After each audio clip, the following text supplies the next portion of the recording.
Yo, what is up, y'all? It's Cone back here again tonight with another episode of After the Buzzer, the show where I recap the NBA games from the night.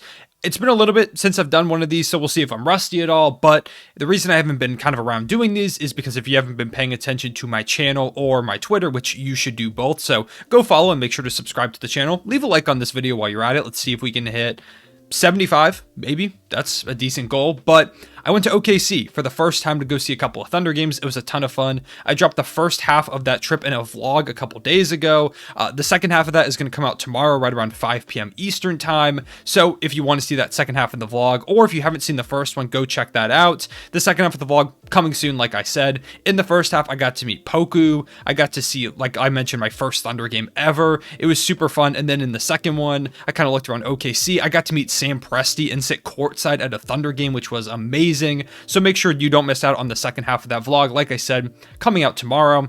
But getting into the games themselves, by far probably the biggest game of the night was the Memphis Grizzlies versus the Golden State Warriors. Coming into this game, the last time these two teams played, it was an amazing game. And honestly, it feels like every single game that these two teams play is a classic. Like, I don't know if it's legally obligated to be so, but you had the play-in game between these two teams this past season. Last game that they played was a great game as well. That was actually the last game that the Grizzlies lost, because coming into tonight, they had a 9-game win streak. So this was a big chance for the Warriors to make a statement. They were without Draymond Green. They had Klay Thompson, who given was on a minutes limit, but the Grizzlies themselves missing Dillon Brooks, a really important perimeter defender for them, as well as Steven Adams, who has been critical in a lot of different ways to this team this season. So coming into it, both teams a little undermanned, and the Grizzlies came out on top 116-108. They had a lead in the first half. Golden State really kind of charged back in that third quarter like the Warriors seem to like to do, but in that fourth quarter, the Grizzlies turned it all the way up between Ja Morant making big plays at pretty much every single turn. Just as a team, this Grizzlies team is so deep. Zaire Williams, their first-round pick, has made some incredible plays over the course of this season, and he was great in this game with 17 points. Jaren Jackson had a couple really tough blocks. I believe they're undefeated when Jaren Jackson Jr. has 3 blocks, which is a pretty good stat. It shows that if he's super locked in defensively, then this team wins a lot. Ja Morant, like I mentioned, 29, 5, and 8. Desmond Bane with only 11 points, but he was still super critical. 14 points for Brandon Clark, 17, 6, and 8 for Tyus Jones, who was kind of the unsung hero of this team tonight. He was incredible and was a big X factor for them, and they get a big win now to go to 29-14, and they're only a few games back of this Golden State Warriors team, a Warriors team that at the beginning of the season and kind of throughout the season as a whole has looked like one of the favorites to win the title. Right now in the NBA standings, this Grizzlies team is tied with the Jazz, I believe, if not half a game back, for the 3 seed in the Western Conference. For this whole season, it's been the 3 upper tier teams. There's been like Golden State and Phoenix switching back and forth up at the top. Utah has been pretty firmly at that 3 spot, but now the Memphis Grizzlies winning 10 in a row. This is a team that is making that leap, and we've got to talk about them now as maybe a team that can win the Western Conference. And I know that seems kind of crazy coming in from last season. They had that great first-round matchup against the Jazz, and it felt like, they were building something up. But being one of the youngest teams in the league, it felt like they were a few years away. But when you watch this team, you would never guess how young they are. If you just watch the Grizzlies play, you would assume this is a team full of vets. Ja Morant, maybe he's been in the league for 5-6 years, not in a very early stage of his career.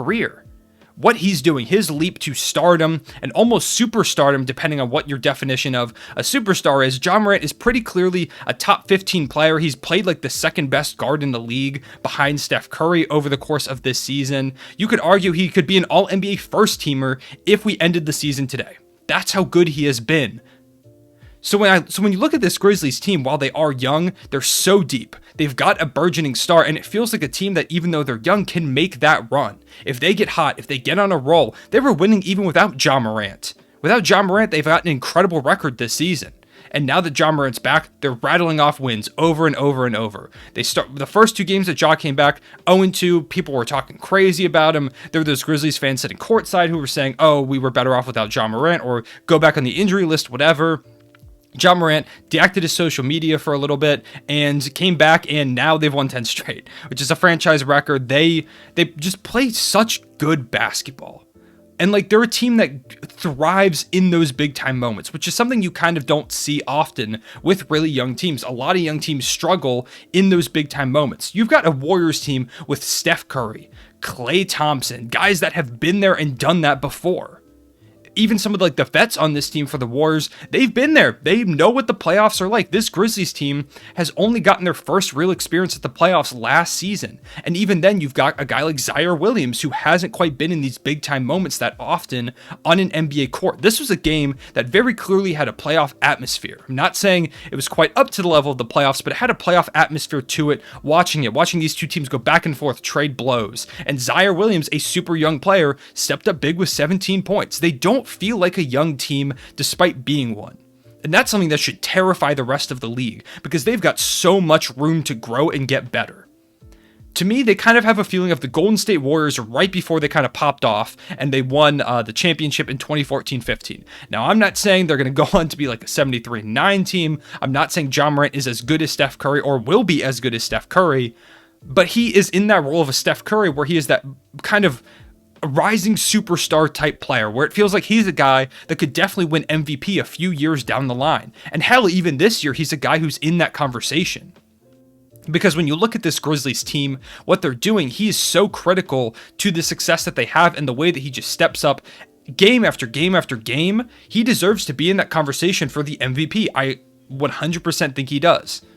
And so they feel like a team that even if this year they lose in the conference finals or even lose in like the second round or whatever, because conference finals, if I still had to pick, I would pick Suns Warriors today if I had to pick, but the Grizzlies definitely have the chance to make it there.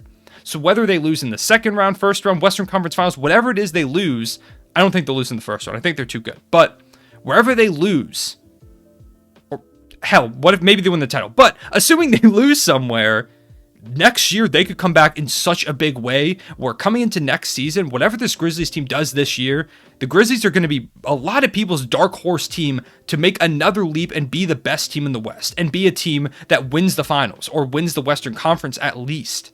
They're scary.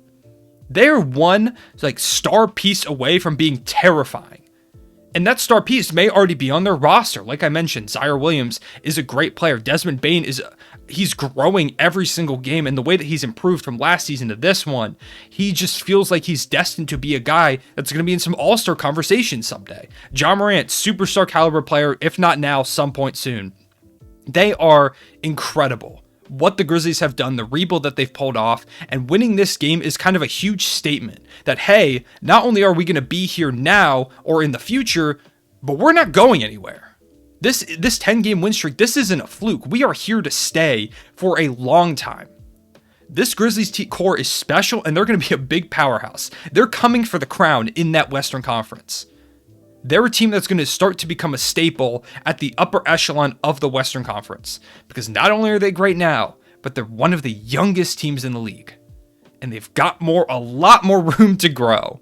So just watching this game it's impressive what they are doing. Once again, I'm going to say I was super wrong about the Grizzlies coming into the season, and I'm okay with that. I know, I made that video and Grizzlies fans were giving me hell for some reason, saying oh, did you not think the team would improve? Hell yeah, I thought they'd improve. But a lot of the Western Conference improved, and I didn't quite see the improvement coming this drastically. What they've done is far beyond what I think almost anybody expected, even Grizzlies fans. I'm sure there were some Grizzlies fans that are we're going to win the NBA Finals, whatever. But I would say most people did not expect this right now. They didn't expect Ja Morant to be in conversation to be the second best guard in the league at this point in his career during this season. Not only is he an all-star, he might be an all-NBA player. This Grizzlies team's super deep. As for the Warriors, I don't think they're not frauds or anything. I think this would be an incredible playoff series. This is one that I could see going down the second round if the Warriors end up getting that 1 seed and the Grizzlies stay at the 4. I think that the Grizzlies would give them hell in the first round like they always seem to do. And if I'm a playoff team, I do not want to face the Memphis Grizzlies because they're a team that they showed last season, even when they were an 8 seed against a 1 seed, they play super hard. They play physical. They're a team that's going to annoy the hell out of you, whether it's Ja Morant dunking on you or Dillon Brooks getting all up in your face, Steven Adams laying down some heavy screens, whatever it is. They're going to be annoying as hell, and I don't want to face them if I'm a playoff team. So shout out to this Memphis Grizzlies team. They really do feel like they're making that leap, but next year even, they're going to make that massive leap, and they are very much here to stay.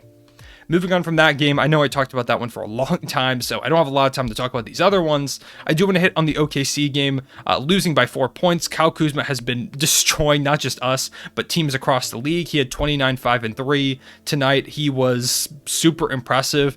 He's always been a guy that I thought was underrated in the NBA because he is such a meme player. Like, every now and again, he makes those, like, what the hell are you doing type plays. But Kyle Kuzma really is a super solid role player, and even now he's playing phenomenal basketball, kind of in a more starring role, with Bradley Beal missing some time, once again missing time with COVID issues. I believe it's health and safety protocols, maybe I'm misremembering that, but Kyle Kuzma is a guy that continues to step up, and even when Bradley Beal is playing, Kyle Kuzma is playing some phenomenal basketball, so shout out to him. On the Thunder side of the ball, because obviously that's what most of you want to hear about, assuming most of you are Thunder fans or follow me because I'm a Thunder fan, Shai Gilgeous-Alexander last game had one of the worst games of his Thunder career. He only had 8 points. He shot 2 of 14. And so coming into this game, I knew it was going to be a bounce back game. I tweeted it out a couple hours before the game because it felt inevitable. And yes, he had a bounce back game, 32, 3, and 8. 1 of 2 from 3, hit 5 of 6 of his free throws. They could not stop him going downhill towards the basket. He was efficient in this one too, which has been kind of an off and on struggle for him this season. But this felt like a game. This was one of the best games Shai's played all season. He looked super locked in. It looked like nobody could stop him, and he knew that, and he was attacking the basket relentlessly. There was nothing they could do. And so this is the Shai that I believe we will start to see more of over the course of this season. This felt like a game where he could really find his groove, and I hope that this is kind of Shai breaking out of this cold stretch that he's been in over the last couple games. Josh Giddey, 18, 6, and 8. He was phenomenal. Lou Dort, 17. Baisley, 14 and 9. 11 for Trey Mann. 12 for Ty Jerome. Across the team, this is one of the best games that the Thunder have played this season. The Wizards did end up coming out with the win because they had some big moments down the stretch. But for a young Thunder team, this game showed a lot of reasons why me and many others are super excited about the future. Shai and Giddey getting more comfortable as a backcourt. Dort hitting some important shots. Baisley being a great defensive piece, stuffing Corey Kispert at the rim. I don't know why he tried to dunk on him like that. Reports that the Wizards, Kentavious Caldwell-Pope and Montrezl Harrell had a fight at halftime, so I don't know what's going on with that, but I guess losing to the Thunder at halftime is enough to make you fight each other, so that's where we're at this point. Thunder, once again, like I mentioned, lose this one, but it was a fun one. Moving on from that game, the Clippers-Nuggets game. The Clippers scored 28 points in the first half and then won, which is kind of ridiculous. They were down by, I believe, 25 at one point in this game. It was just a big collapse from the Nuggets. The Clippers outscored them by 13 in the fourth quarter, by 15 over the course of the second half. Really, it was just kind of Reggie Jackson and Eric Bledsoe that kind of had big games in this one. Reggie Jackson dunked on Nikola Jokic at the end. Amir Coffey, also another guy I have to say had a phenomenal game as well. He had 18, 5, 7, a few steals as well. Hit a big 3 towards the end. Also, shout out to the Nuggets commentator, or not the Nuggets, the Clippers commentator, because he was dropping great lines left and right. A line about Coffey, the Batum Battalion. There were just some great lines left and right. So shout out to him. Nikola Jokic had a good game with 21, 13, and 8, and 30 for Aaron Gordon.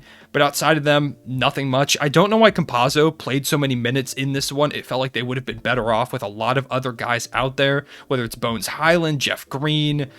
It just felt like they just weren't guarding Campazzo. They were just doubling off of him to guard Jokic twice as much. I don't know. I don't quite know why Campazzo was out there. It felt like he really wasn't making an impact on the game. I don't know, but as a Thunder fan that wants a lottery pick from the Clippers, I am disappointed in the Denver Nuggets. Moving on, the New Orleans Pelicans, I guess they moved to Orlando. Pelicans beating the Timberwolves by 3. Brandon Ingram hits a game winner in this one. Every time the Timberwolves impress me, they also find a way to disappoint me. They've been on kind of a streak. They beat down the Thunder a couple times in a row, and then losing this game to the Pelicans, this isn't one that they should lose. It felt like they kind of fell into it like a lull, like they fell into a trap. They were down by 6 at halftime. They were down by 8 going into the fourth quarter. They tried to make that up, but it wasn't enough. It just felt like they kind of fell into a lull, like they were like, oh, it's the Pelicans, we'll be fine. And then they kind of just played some lazy basketball here and there. Anthony Edwards made a big run at the end to try and keep them in this one. Wasn't enough. Ingram closing this one out with a big 3, so shout out to him. He's been hooping. All I want to say about the Phoenix Suns Raptors game is the weird thing of where Devin Booker was shooting free throws at the end, and so there are no fans in Toronto right now, and the Toronto Raptors mascot did this like weird like flailing arm jump thing to try and distract him at the free throw line, and Devin Booker Told the rest he didn't like that, and then the mascot, he went and sat in the corner over off on the side. I don't get how that's any different from fans. I thought that was kind of weird, but I don't know. Suns getting a win in this one. Only by 4, though. The Raptors are super annoying to play. They're a team that I've mentioned in the past are going to give a contender hell in the first round because they're physical and they just feel like they make big plays left and right. Champagny is a guy that I like a lot as a hustle guy. Chris Boucher had 13 and 16, 15 for OG Anunoby, 21 from Fred VanVleet, and 22, 7 and 7 from Pascal Siakam, who I think kind of continues to go under the radar, who's having a really solid season this year. Moving on from that, the final game, the Bulls blew out the Pistons. This was a close game at half, and then the Bulls went on like a 17-0 run to start off the third quarter, winning by almost 50 points at the end of this one. DeMar DeRozan, 20, 12, and 7. 22 from Vucevic, who outscored the Pistons by himself in the third quarter. 18 from Lonzo Ball, 13 from Kobe White. It was just a beatdown of a Pistons team that they just weren't ready for the third quarter explosion.